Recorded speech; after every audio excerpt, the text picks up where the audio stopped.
El método comunicativo es el método en la enseñanza de idiomas, el cual busca sobre todo la priorización en el desarrollo de las competencias productivas, sobre todo en el área de producción en la década de los 60, a causa de que el método anterior, que era el más difundido, que era el método gramática-traducción, desarrollaba las otras competencias, que eran la competencia escrita y la competencia de lectura de comprensión, pero no se podía desarrollar esta parte oral dentro del aprendizaje del idioma.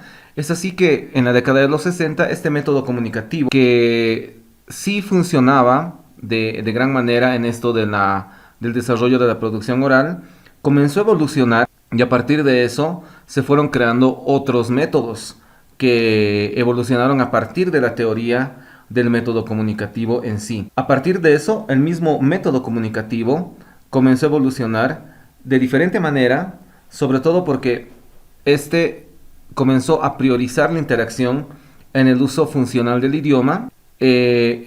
Sobre todo se mantenía el tema de que el profesor debería dar toda la clase completamente en el idioma que se estaba enseñando. Este método dio origen a nuevos enfoques para poder responder a las necesidades actuales de los estudiantes. Estos enfoques tenían que ver sobre todo con el uso directo del idioma y desarrollar sobre todo las competencias de percepción auditiva y producción. Es por eso que uno de los enfoques que hasta la fecha se siguen utilizando en el aula, pero ya no como un método, sino como una técnica, parte del método ecléctico, que es el que se utiliza actualmente.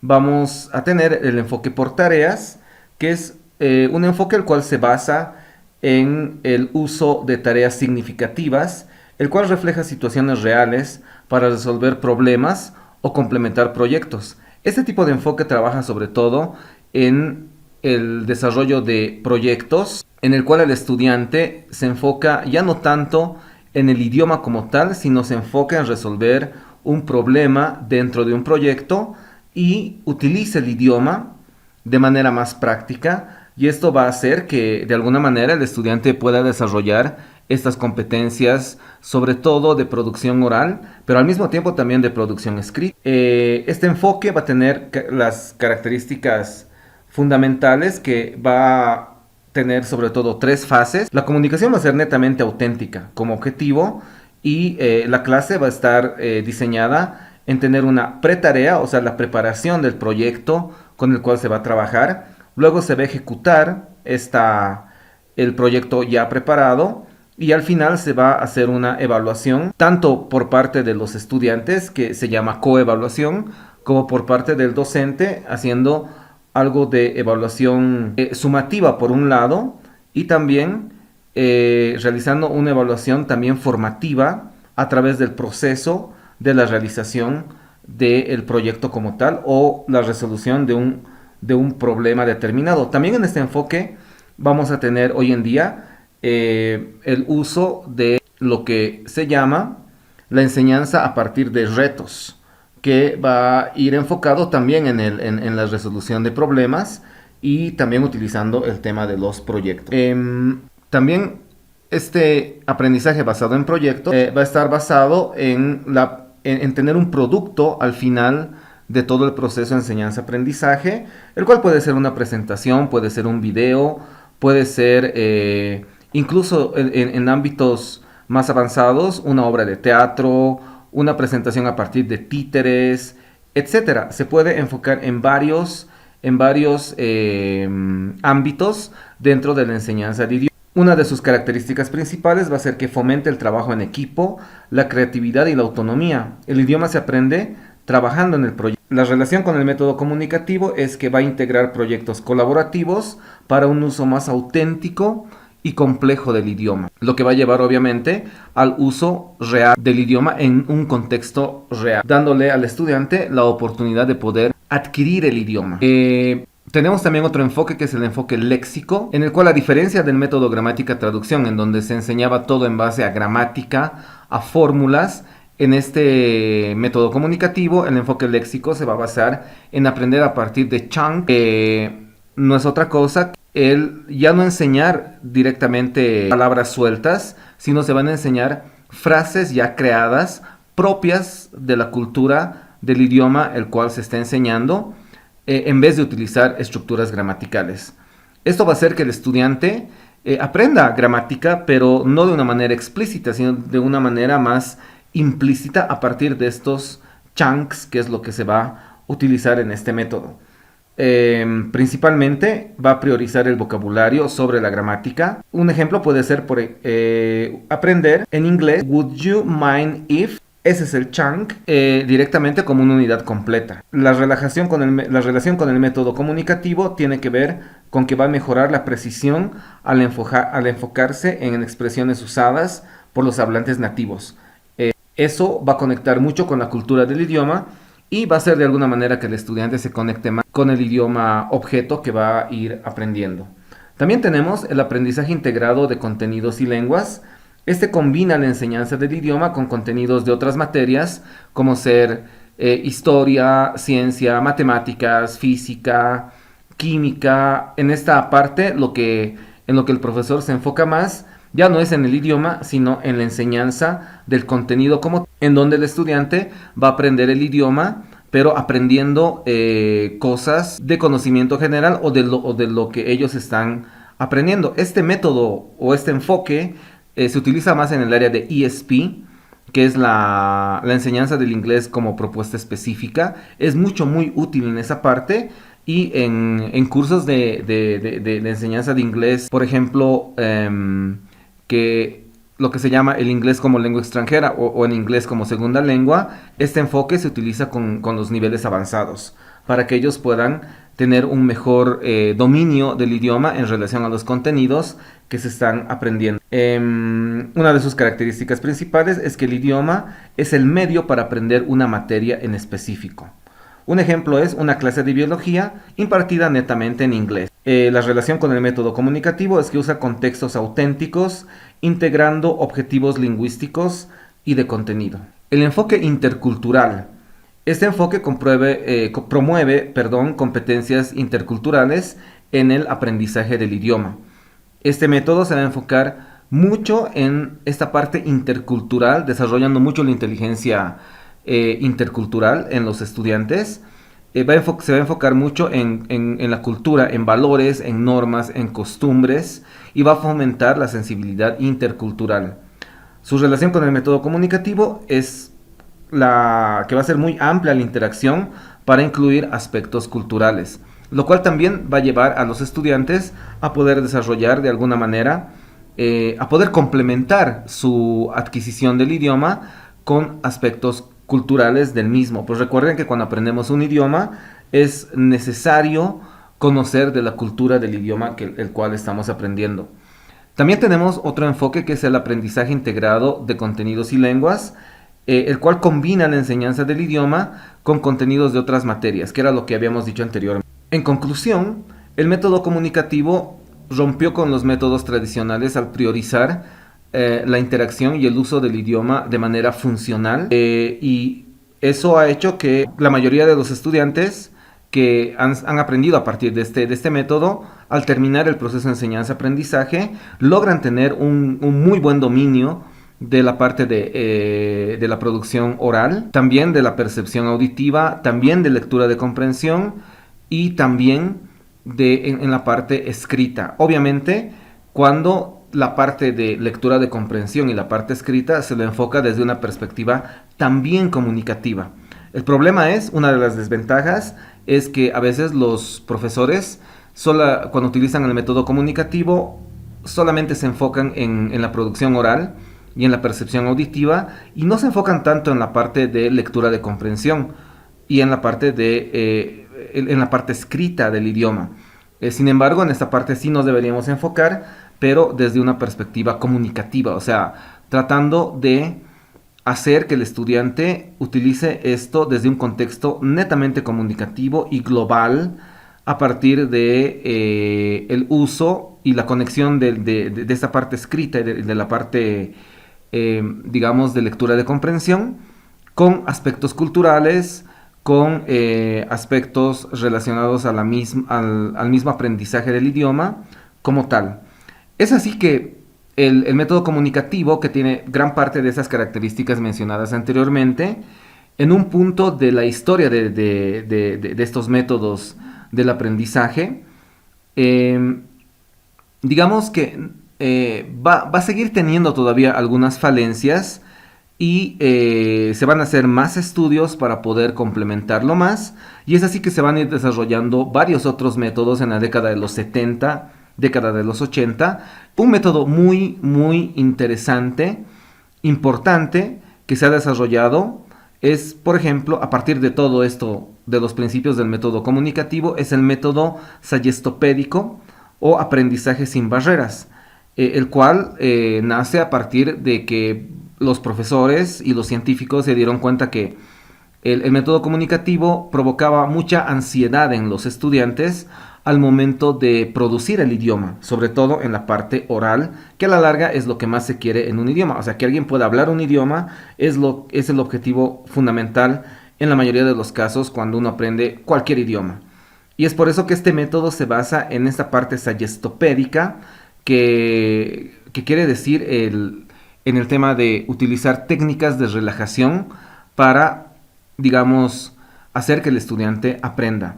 Este método ha sido desarrollado por Georgi Lozanov en la década de 1970.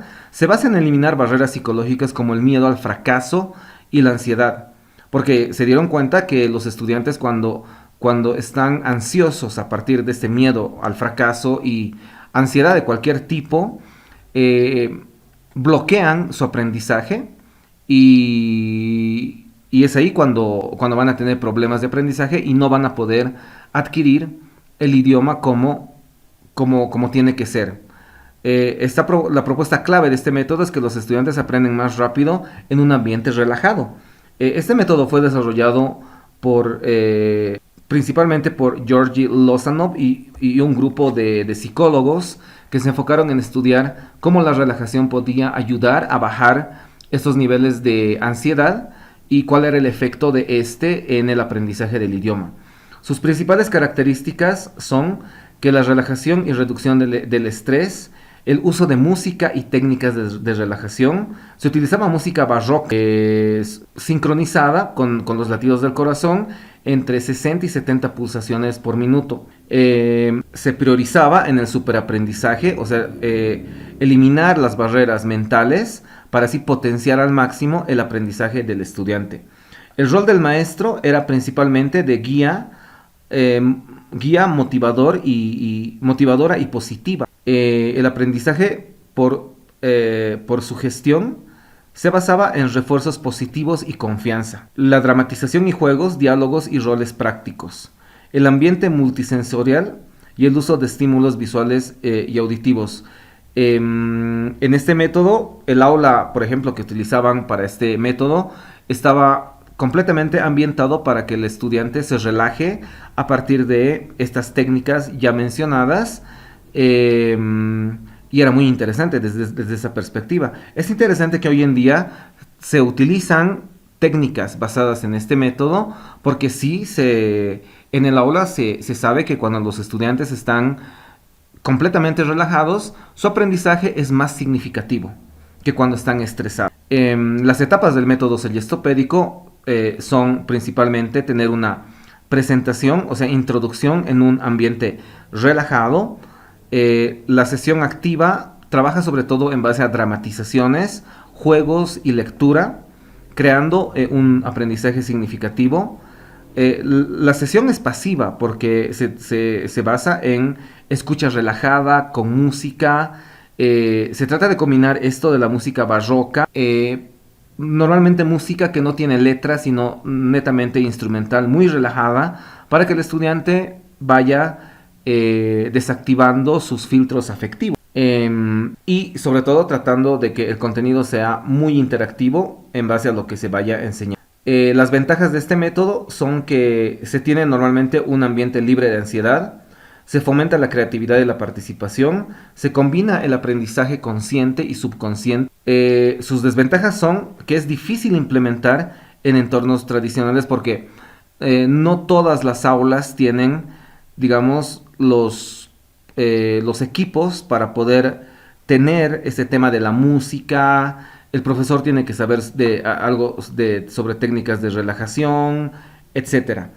Y obviamente se requiere formación especializada para este método. Y depende mucho de recursos audiovisuales, lo cual no en todos los contextos están disponibles. Este método está muy relacionado con los filtros afectivos que planteaba Krashen, que es un psicólogo que ha estudiado este tema de que los estudiantes cuando están estresados no aprenden, y no solamente en el área de la enseñanza de idiomas, sino en cualquier ámbito. Cuando existe ansiedad, los filtros afectivos se activan y el estudiante deja de aprender. Entonces, ciertas similitudes, si bien el método sayestopédico no está basado en la teoría de Krashen, existen muchas similitudes, por ejemplo, el tema de la reducción del estrés, el enfoque emocional, la importancia de la confianza en el estudiante, y sus diferencias básicas son de que, digamos, el método de Krashen está más basado en la parte psicológica y el método de la sayestopedia está basado más en la parte lingüística. Y obviamente existen grandes diferencias en sus metodologías al momento de implementar. Luego, el método sayestopédico fue desechado como método completo por el tema de que su implementación era muy cara para la época, el tema de los equipos, el tema de la especialización de los docentes. Actualmente este método se sigue utilizando, como lo decía, como una técnica dentro del aula como tal. O sea, no se lo utiliza completamente como un método, sino que se lo utiliza como técnica cuando se requiere que los estudiantes estén completamente relajados para que aprendan elementos específicos, adquieran elementos específicos del idioma objeto. Es por eso que más adelante se ha desarrollado este método, que es el método que se llama el método Total Physical Response, que es este método está basado en la programación neurolingüística. Es muy interesante porque hoy en día también se lo sigue utilizando, no como método completamente, sí como técnica. Se utiliza más con la enseñanza de un idioma a niños, pero sin embargo también funciona con adultos y con adolescentes, pero hoy en día más se lo ha utilizado con la enseñanza de un idioma hacia niños, porque recordemos que los niños, dependiendo su edad, tienen diferentes formas de reaccionar a los estímulos que el profesor puede darles. Y cuando se utiliza el método comunicativo o el sayestopédico o el grammar translation, no van a responder de la manera como se quiere y como el método lo plantea. Es así que este método, como utiliza técnicas de programación neurolingüística, es muy útil en ese sentido. Este método ha sido desarrollado por James Asher en la década de los 60. Conecta el lenguaje con movimientos físicos para un aprendizaje efectivo, basado en la comprensión auditiva y la acción antes de la producción oral. Justamente este tema de los movimientos físicos está conectado con programación neurolingüística, porque estudios científicos que se han hecho, se sabe que todo el lenguaje que un hablante nativo tiene, el 100% del idioma está conectado con programación neurolingüística, porque gran parte de las reacciones que tenemos a un nivel psicolingüístico no son reacciones conscientes, sino son reacciones neuroprogramadas por la sociedad, por nuestras familias, por nuestros padres, por el contexto. Y es esa teoría la que se ha planteado en este método. Es muy interesante desde esa perspectiva. Sus características van a ser que los estudiantes responden a comandos con movimientos. Ahí está la programación neurolingüística. Se prioriza, la comprensión auditiva se prioriza antes que la producción oral. Es por eso que este método es muy útil para desarrollar percepción auditiva. Se reduce la ansiedad porque sin presión para hablar desde el principio. Los comandos son imperativos. Se basan en ir creando órdenes simples e ir subiendo hasta llegar a órdenes complejas. Y esto hace que los estudiantes puedan, digamos, aprender gran parte de los comandos del idioma objeto que están aprendiendo. Tiene que ver mucho con el aprendizaje kinestésico, perdón, con asociaciones físicas que facilitan a la memorización. Este método hace que el aprendizaje sea muy significativo. Las etapas de este método van a ser sobre todo que el profesor muestra la acción que los estudiantes observan e imitan. Primero comienza la clase donde el profesor va a hacer una modelación de lo que se quiere hacer para que los estudiantes asimilen eso y luego el profesor directamente no va a explicar nada, sino que ellos van a empezar a aprender por imitación. La práctica va a ser guiada, en donde los estudiantes responden físicamente a comandos verbales y la producción comienza a partir de repetir estos comandos por ellos mismos, sin intervención del profesor. El profesor solamente se dedica a monitorear. Este método es ideal para principiantes, por eso es muy útil para trabajar con niños y en los niveles básicos del aprendizaje de un idioma. Es muy útil porque va a tener alta retención de vocabulario, un ambiente relajado y dinámico y especialmente atractivo para trabajar con niños. Las limitaciones de este método es que es menos efectivo para niveles avanzados, no es muy útil para niveles intermedios y avanzados, y tampoco funciona con léxico que sea muy abstracto. El problema de este es que tiene mucha dependencia a los comandos y es muy difícil utilizarlo en grupos grandes. Tiene menor énfasis en habilidades escritas. Algunas actividades de ejemplo pueden ser, por ejemplo, Simón dice, que está basado en este método, o utilizar historias interactivas, o utilizar carreras de comandos, que pueden ser como concursos, juegos. Gran parte de los juegos están basados también en este método. Las aplicaciones del TPR en la enseñanza de idiomas va a ser sobre todo sobre todo el desarrollo de vocabulario básico, como lo habíamos dicho anteriormente. Funciona mucho para romper el hielo en el aula, refuerza las estructuras gramaticales, o sea, de manera más neurolingüística, y introduce lúdicamente una lengua extranjera o la lengua que se esté enseñando como tal.